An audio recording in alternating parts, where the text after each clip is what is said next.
Good morning. Hello, everyone.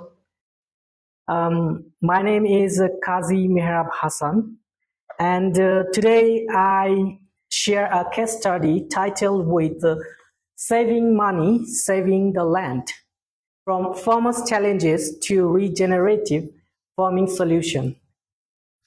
Throughout this case study, I will discuss how climate change and rising farming costs affecting smallholder farmers and how regenerative practices may provide practical and low-cost solutions.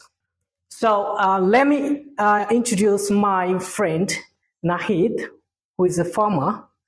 Nahid is a smallholder farmer from my hometown, Naogaon Sadar, Naogaon.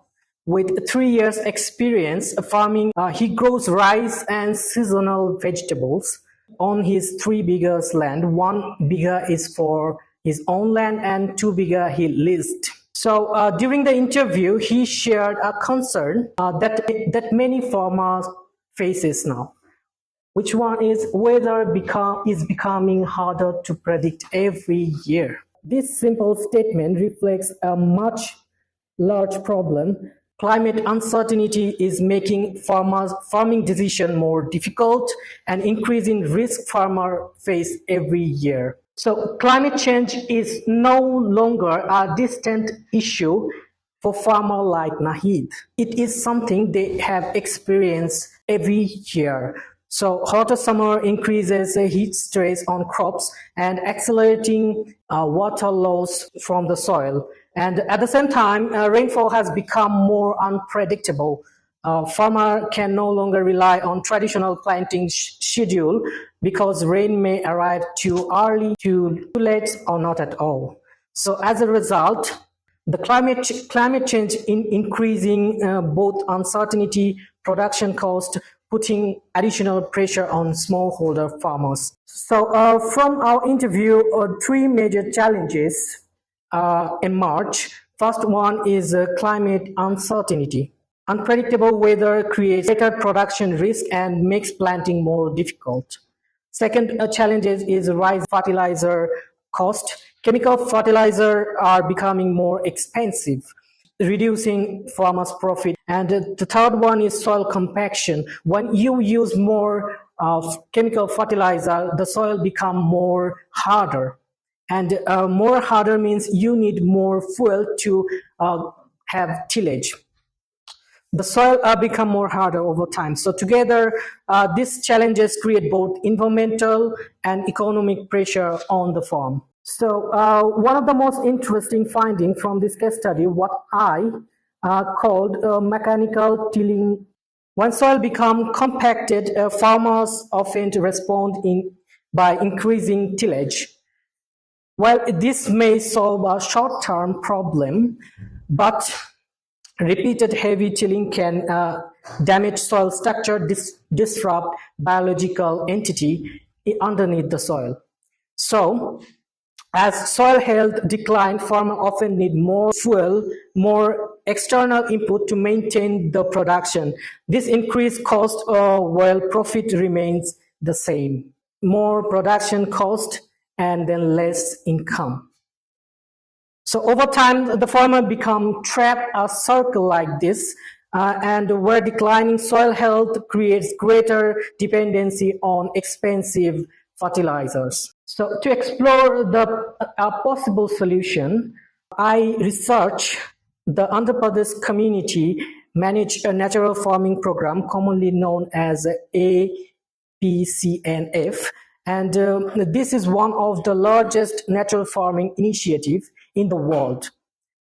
So instead of relying heavily on chemical fertilizer, and farmer can use natural microbial stimulants such as zevarutum, you can see here, to support soil biology. The approach require a labor to prepare, but if we thought potential benefit include healthier soil, lower input cost, and reduce dependency on chemical fertilizer. And the NPCNF experience demonstrate that improving soil health can also improve our economy. So this is another case study. The scientific foundation behind the regenerative farming can explain through the soil food web.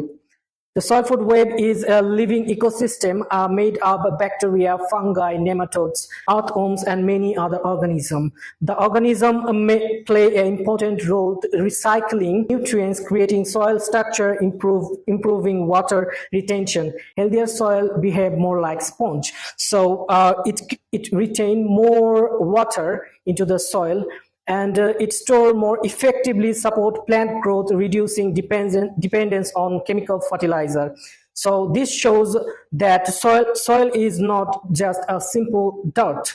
It's a living ecosystem that support agriculture productivity. So based on our interview and those case study, I developed a simple five-step roadmap for Nahid and my farmer who are facing the same challenges like him. So first, begin with a small trial plot to reduce the risk.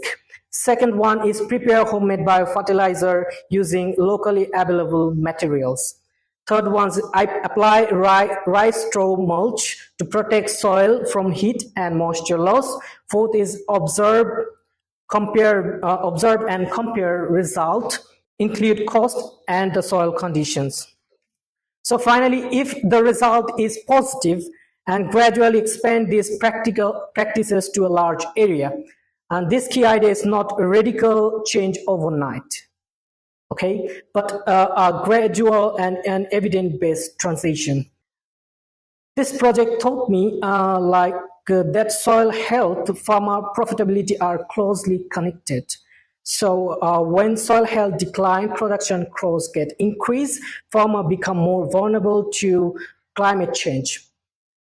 At the same time, I recognize soil recovery takes time, that regenerative practice require patience and adaptation to local condition. And however, the case study suggests that improving soil health can be both environmental and economic strategy. So I would like to conclude the main message of this presentation with this. Healthy soil is both an environmental and financial asset for a farmer. So thank you so much for your time. If you have any question, just comment down.